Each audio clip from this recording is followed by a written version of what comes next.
자, 기록들 다 됐죠? 자, 오늘은 동의보험 집례에 대해서 이야기를 했는데 여러분들이 지금 인공지능을 저번 주, 요번 주 두 번을 사용해 봤잖아요. 자, 오늘은 이야기를 먼저 할게요. 각자 우리가 쓰고 있었던 인공지능 그 프로그램이 어떤 특징이 있는가를 갖다가 각 조별로 좀 발표를 나와서 좀 하도록 할게요. 그래서 특징 있는 부분들 다른 조에서 했던, 그러니까 우리 조에는 이런 특징을 가지고 답변했는데 다른 인공지능은 어떤 특징을 가지고 답변하더라 하는 이런 내용을 먼저 발표를 하도록 할게요. 자, 발표 먼저 하시죠. 자, 인공지능에 대한 어떤 특징이 있다라는 걸 발표를 좀 5개 조에서 전체적으로 발표를 하도록 할게요. 자, 어느 조에서 할래요? 1조요. 예, 어차피 다 해야 되니까. 예. 앉은 상태에서. 예, 앉아서 해도 괜찮아요. 예. 저희 1조는 클로바 X를 사용해서 질문에 답변을 들었습니다. 클로바 X에게 원문을 주고 해석해보라는 그 지시를 내렸는데요. 다른 조들은 보니까 뭐 한자에다가 음을 이상하게 달한 경우가 많은 반면에 클로바 X는 한국 기업에서 만든 거라 그런지 한국식 한자음으로 답변을 정확하게 하는 것을 확인할 수가 있었습니다. 그리고 요약은 되게 잘하는 편인데요. 한국에서 만든 AI다 보니 자기 생각 쓰라는 과제에 대해서 정확한 답변을 하지 못하는 것 같아서 아쉬웠습니다. 감사합니다. 예, 1조 됐고 또 뒤로 넘길까요? 다음 조? 예, 몇 조죠? 한 조는 1조요. 이제 2조요. 이제 2조, 예, 2조 하시죠.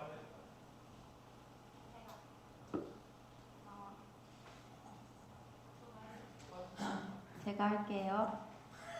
저희 팝하고 썼는데요. 팝하고? 챗GPT 썼는데요. 너 내가 뭐야? 내가 할게요. 대윤 오빠가 AI가 대답하기 위해서는 사용자가 최소한의 원문에 대한 정보를 제공해 주어야 하고 세밀하게 질문해야 한다는 걸 알았다고 했는데요.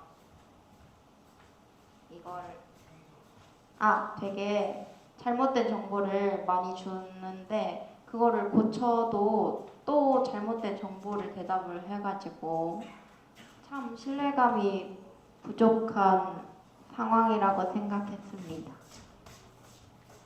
신뢰감이 부족했다. 예. 일단 네, 그렇게 보고요. 뒤로 넘길까요? 예, 또 넘겨주시죠. 다음 조. 몇 조죠? 3조.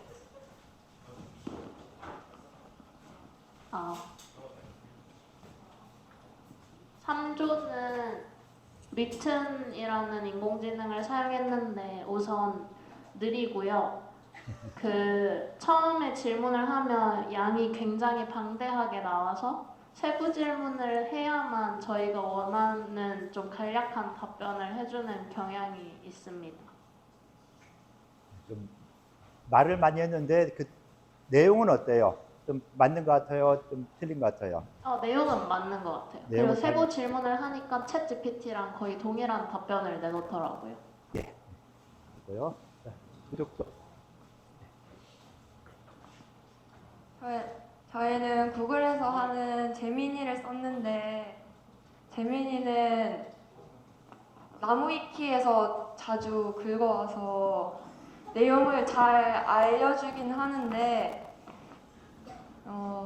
그러니까 원하는 대답은 잘 해주고 그리고 사행시를 잘 지어줘요. 사행시요? 네, 예, 동의보감 사행시. 예를 들어서 한번 해보세요. 동력 하늘 밝아오르니 의로운 마음으로 보듬고 치유하리 감사하는 마음으로 건강. 네, 그런 식으로 사행시를 지어줬어요. 자, 이쪽도.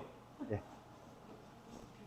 저희는 코파일럿을 사용했는데 솔직하게 코파일럿을 이전까지 들어본 적이 없어서 잘 해줄지 몰랐었는데 코파일럿이 생각했던 것보다 훨씬 구체적이고 좋은 답변을 해줘서 놀랐습니다. 그래서 한의학 연구에 AI를 더 적극적으로 사용한다면 한의학 발전 속도가 정말 빨라질 것 같아서 기대가 컸습니다. 또한 인공지능의 장점은 요약을 잘 해주긴 하는데 틀린 내용을 요약을 잘 해주는 것 같습니다.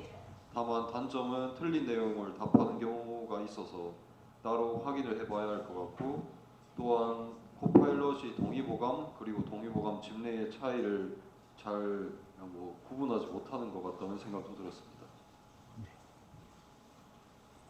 아직 인공지능이라고 하는 것들이 완벽하진 않죠. 완벽하진 않고 일반적인 내용들을 설명을 해주고 있어요. 그래서 질문할 때 원문을 아예 주고선 이 내용을 분석하라고 질문하면은 분석을 해주는데 그냥 동의보감 집례를 갖다가 분석해달라고 하면은 동의보감 전체에 대한 설명을 하죠. 동의보감 뭐 내경편, 외형편, 뭐 답변편 이런 편들로 나눠져 있다. 그러니까 다 잘못된 답변을 하는데 그 좀 더 구체적인 질문을 하기 위해서 원문을 갖다 놓고 이 원문을 분석해라고 하면은 그 원문 내용을 갖다가 어느 정도 분석을 하고 그러니까 분석하는 내용들이 뭐 우리가 번역하는 것보다 좀 잘하는 경우도 있고 또 전혀 다른 이 번역을 하는 이런 경우도 있고 그렇죠. 그래서 인공지능 특색이 좀 약간씩 있는데 그 이쪽에서 좀 코파일럿이나 제미니 같은 경우는 최신 정보까지 다 이걸 인터넷에 있는 자료를 다 받아들여요. 그래서 나름대로 최신 정보까지 얻어오는 그런 부분들은 코파일럿이나 이 제미니 같은 데서 하고 챗GPT 같은 경우는 2021년인가까지 있었던 이런 정보를 긁어오는데 이런 챗GPT나 지금 코파일럿, 제미나인가 이런 경우는 영어로 번역을 해서 질문하면은 훨씬 더 낫게 대답한다는 거. 그래서 영어로 한번 질문하는 것도 방법이 될 수 있어요. 원문을 한문으로 써놓고 그 한문을 갖다가 내용을 번역하고 한 거를 나중에 한글로 기록해줘. 뭐 이런 식으로 번역을 해서 영작해서 내라고 하면은 좀 더 정확하게 내줄 수 있는 이런 부분이 되고요. 그 다음에 크로백스라든가 리틴이라든가 하는 이런 부분들은 우리나라에서 만든 거다 보니까 아무래도 좀 이 동양적인 또 한의학적인 이런 측면에서는 서양 것보다는 좀 더 잘한다 싶은 이런 부분은 있긴 있어요. 그래서 서양 것도 서양에서 만든 것도 그 중국 것들 많이 가져오니까 어느 정도 되지만은 좀 더 우리가 원하는 방향으로는 좀 더 동양적인 것들이 조금 더 많이 한다라고 볼 수 있는 이런 부분도 좀 있다라고 볼 수 있고요. 뭐 시간이 한 10분 정도 남았는데 지금 다 똑같은 내용을 발표했으니까 그 인공지능 약간 이 차이가 있는 이런 부분인데 좀 발표를 직접 몇 사람 한 두 사람, 세 사람 정도 하고 마치도록 하도록 할게요. 자, 발표를 또 한번 이거는 인공지능 특색에 대한 게 아니라 우리 인공지능과 우리 5명, 6명이 모여서 이렇게 7명이 모여서 이 동의보감 집례에 대한 내용을 이야기했으니까 집례의 내용이 전체적으로 무엇이다. 일단 요거 먼저 한 사람이 발표할게요. 전체적인 집례 내용이 무엇이다. 요거 발표하고 그 다음에 뒤에 거 두 문제는 또 다시 발표하도록 할게요. 1번 문제만 답하면 돼요. 일단 동의보감 집례는 고대 인체 이해가 내장 그다음에 외부 골격 근육 이런 것들을 포함하고 있었는데 그런 것들이 모두 내외부 할 것 없이 인체 형성의 중요한 구성 요소로 간주했다고 얘기가 나와 있고 그다음에 정기신의 개념이 불가나 도가나 이런 여러 가지 의가뿐만 아니라 여러 가지 거기에서 많이 용어만 다르게 같은 개념인 걸로 나와 있었다고 그렇게 얘기를 하고 그다음에 예전에는 질병의 진단이랑 치료 방법을 소개를 했는데 치료 방법에 있어서는 약물을 어떻게 쓰는지 이런 얘기도 나와 있었고 그리고 약 같은 경우에는 가난한 가정이 사용하기 힘든 비싼 약 같은 거 말고 약물을 너무 많이 넣지 않고 간소화하는 여러 가지 방법도 제시가 됐고 약초 연구에서 주로 고대 의학 지식이 나왔지만 약재가 너무 많아서 그걸 이해하기 어려워서 고전 의학 문헌을 참고하고 약초의 출처 사용 방법을 주의 깊게 살펴볼 수 있는 방법을 제시를 했다고 합니다. 그리고 좀 특이하게 동의보감 집례에는 왜 책 이름을 동의보감으로 지었는지에 대한 얘기가 나왔는데 동의는 지금 한국이 중국의 기준으로 동쪽에 있어가지고 동쪽의 의학이고 그 당시에 기준이 됐던 북이랑 남의라는 개념이 있었기 때문에 그거랑 대비되게 동의라고 해서 그다음에 의학을 닦아가지고 거울처럼 비춰줄 수 있다 해가지고 거울이라고 해가지고 이름을 졌다고 합니다. 예, 그렇게 했고요. 네. 질문을 받아줘야죠. 자, 질문 좀 누가 해주시죠.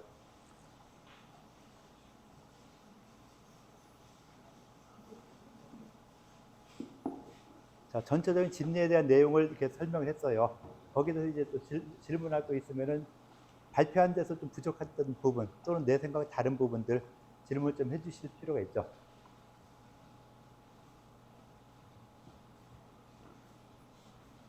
자, 질문 좀 누가 해주세요.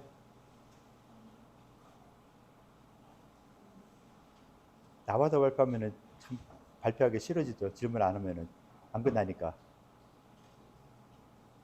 자, 누가 간단한 질문 좀 해주세요. 자, 내가 질문하면 좀 어려워져요. 자, 약제의 용량에 대한 이야기 했었죠. 약제에 대한 이야기 했는데 약제 중에서 약이 한 첩 분량을 가지고 이야기했어요. 그죠? 답변을 드리자면 네, 근데 지금 발표에서는 그 얘기 안 했죠. 네, 방금 다시 찾았어요. 또 물어봐서. 그 약물 처방에 있어서 약의 가짓수가 많이 들어갈 때 막 한 첩에 막 30가게 예를 들어 들어가면은 너무 찔끔찔끔 넣으면은 그게 효능이 별로 없어가지고 용량을 가짓수가 많이 들어갈 때 용량을 너무 적게 하지 않도록 했고 그래가지고 총 이제 약의 용량이 7, 8톤에서 1량 정도로 되게 했다고 그렇게 얘기를 합니다. 네, 그렇게 되죠. 네. 그나마 찾았으니까 답변하는 것이죠. 자, 약의 용량에 대해서 약 한 첩에 얼만큼 용량을 쓸 것인가? 이게 상당히 중요한 문제가 되죠. 내 수익과도 연관이 되기도 하고 약제값 모르는데 약을 갖다가 막 이만큼 500g, 1kg씩 넣어서 한 첩을 쓸까? 안 그러면 1kg 가지고 한 제를 만들까? 한 첩을 만들까? 어떻게 보면 굉장히 이 금액 차이가 많이 날 수 있어요. 원가 차이가 많이 날 수 있는데 이렇게 했을 때 과연 얼마만큼 약을 쓰는 것이 좋을까? 뭐 지금 이야기한 거는 이렇게 얘기했지만은 실제로 동의보감에서는 약 효과를 보니까 얼마만큼 쓰는 것이 좀 좋을 것 같다라는 그 나름대로의 표준을 말한 것이죠. 그래서 상한론 같은 데서는 약제가 용량이 얼마큼 되는가 했을 때 상한론 약제는 원래 상한론 본방에서 약제는요 약이 가짓수는 많지가 않아요. 한 4가지, 5가지 이렇게 되는데 하나하나 들어간 용량이 굉장히 커요. 뭐 마항탕 같은 게 마항이 뭐 한 양 뭐 이런 식으로 지금 생각해서 말도 안 되는 이 용량을 집어넣어요. 그만큼 큰 대신 약을 한 첩 지으면 약이 좀 이렇게 좀 커져요. 이렇게 지었는데 대신 가짓수는 적었어요. 근데 그거의 단점은 뭐냐면요. 이 어떻게 보면 대포를 쏘는 것이죠. 딱 정확하게 그 증상이 맞으면은 병이 금방 좋아지는데 잘못 쓰면은 부작용이 심해요. 그래서 상한론에 보면은 태양병이 있는데 이 태양병에 약을 잘못 써가지고 다른 걸로 이렇게 변해가는 이런 과정들에 대한 설명이 굉장히 많아요. 약을 제대로 썼다면 병이 끝나요. 병이 끝나서 그냥 바로 그냥 없어지는데 코비드19 같은 경우도 딱 걸려서 약을 제대로 썼으면은 코비드19 증상이 없어지고 나았다라고 해서 할 수 있는데 그게 안 되고 약을 잘못 쓰니까 다른 병으로 가고 그래서 이렇게 잘못 가는 병들이 한 7, 80%를 이 상한론 전체에서도 굉장히 많은 부분을 차지하고 있어요. 그래서 옛날에도 그 의사의 수준에 따라서 약이 전혀 바뀐다는 이런 생각을 많이 했었기도 하고 그래서 정확한 병증과 사람에 맞는 약을 써야 되는데 잘못 쓰면 부작용이 막 심화가다 보니까 어떻게 해야 돼요? 부작용을 적게 하려면은 좀 약을 바꿔야 되겠죠. 바꾸는 방법이 뭐냐면은 약을 갖다가 가짓수를 여러 가지 넣고 용량을 줄여요. 5가지 있던 걸 갖다가 10가지 넣으면서 용량을 줄이고 전체적인 용량도 좀 줄이고 시대가 흘러가면서 약제를 쓸 수 있는 약제가 점점 많아지고 하다 보니까 많은 약제를 다 써보고 싶어요. 배가 아플 때 복통에 뭐가 좋으냐? 작약감초탕이 좋지. 작약감초 넣고 복통이 있으니까 소화도 안 되겠어. 그럼 산사, 신곡, 내가 복령, 맥출 이런 필요한 거 다 넣어버려. 그럼 벌써 10가지가 넘어요. 거기다가 배가 아픈데 또 순환도 잘 돼야 되겠다. 목향, 오약, 이런 걸 다시 더 집어넣고 이거 보니까 너무 기만 보충하네. 혈도 보충한 약을 넣어야 되겠구나. 당기천궁, 숙장 같은 것도 넣고 그럼 벌써 약이 막 3, 40가지가 되거든요. 이렇게 많아지니까 약을 다 넣을 수도 없죠. 조금씩 넣어야 되는데 그럼 이게 과연 이런 산탄을 쏘는데 아까 대포였는데 지금 산탄 쏴가지고서는 과연 병이 나을 수 있을까? 하다 보니까 여기에 대한 고민들도 또 많이 하게 되고 그래서 처음에는 적은 약대를 그러니까 약 가지수를 조금만 가지고 뭐 4-5가지 가지고 용량을 크게 썼는데 시대가 흘러가면 점점 흘러가면서는 약의 가지수가 점점 나눠지면서 용량이 좀 줄어드는 이런 경향이 생겼어요. 그래서 동의보감에서는 그렇게 올라갔다 내려갔다 하는 이런 과정 중에서 전체적인 약의 용량을 한 양이나 한 양 2돈 이 정도로 딱 규정 짓자라고 하는 부분이 이 부분에서 이렇게 이야기를 하는 것이죠. 그래서 가장 중요한 것 중에 하나가 약 한 차의 분량 이 정도로 잡아야 되겠다라고 하고 있는 이 부분이 되는 것이죠. 그래서 이런 인공지능에서도 이걸 갖다 제대로 이야기해 줬느냐 하는 것도 굉장히 중요한 사항이 돼요. 요약을 했는데 이거에 대한 요약을 제대로 했는가? 그렇게 된 데 있어요. 그러니까 이 인공지능에서도 여러분들이 봤을 때 수업 시간에 들었던 이런 내용하고 비교를 해봐야 되겠죠. 그래서 인공지능에서 이걸 이야기 안 했으면은 이 부분에 대한 이야기를 더 해줘. 라고 다시 한번 물어보세요. 약 용량을 갖다가 뭐 이렇게 해서 어디냐? 약 한 첩에 1첩 8돈, 8돈, 1돈까지 간다. 라고 했는데 이 부분에 대한 이야기를 해달라고 하면은 거기에 대한 이야기를 또 해주겠죠. 또 딴 소리 하면 야, 약은 8돈에서 한 양 정도를 쓴다고 했는데 이 얘기 왜 안 하냐? 하고 또 다시 질문하면은 또 답변을 할 거예요. 그래서 맞는 내가 알고 있는 부분에 대해서 답변을 또 할 수 있도록 그러니까 여러분들이 아직까지는 이 내용을 다 파악이 안 되니까 그냥 인공지능에서 하는 것만 믿고선 하는 것이죠. 그럴 필요는 없는 것이죠. 여러분들이 코넬리트 써왔던 거 이걸 기본으로 해서 나는 이렇게 생각하는데 왜 딴소리 하느냐 라고 해서 내 생각을 갖다 또 집어넣어서 질문을 해야 될 필요가 있는 거.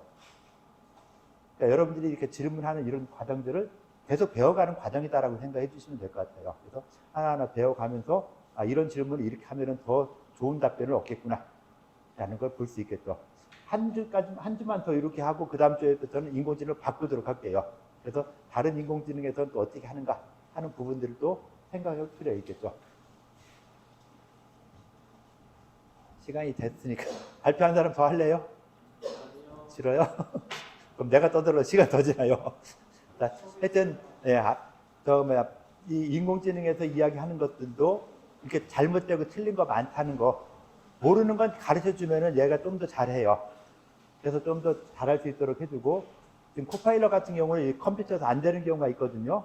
그래서 그럴 때는 그 MS 여기에 여러분들이 그 로그인을 시켜야 돼요. 로그인 하면은 사용할 수 있는 이런 부분이 될 수 있을 거니까 MS 오피스 365인가 뭐 이런 데에 가입을 해서 사용하시면 좀 더 좋을 것 같아요. 자, 그럼 수업 여기까지 하도록 할게요.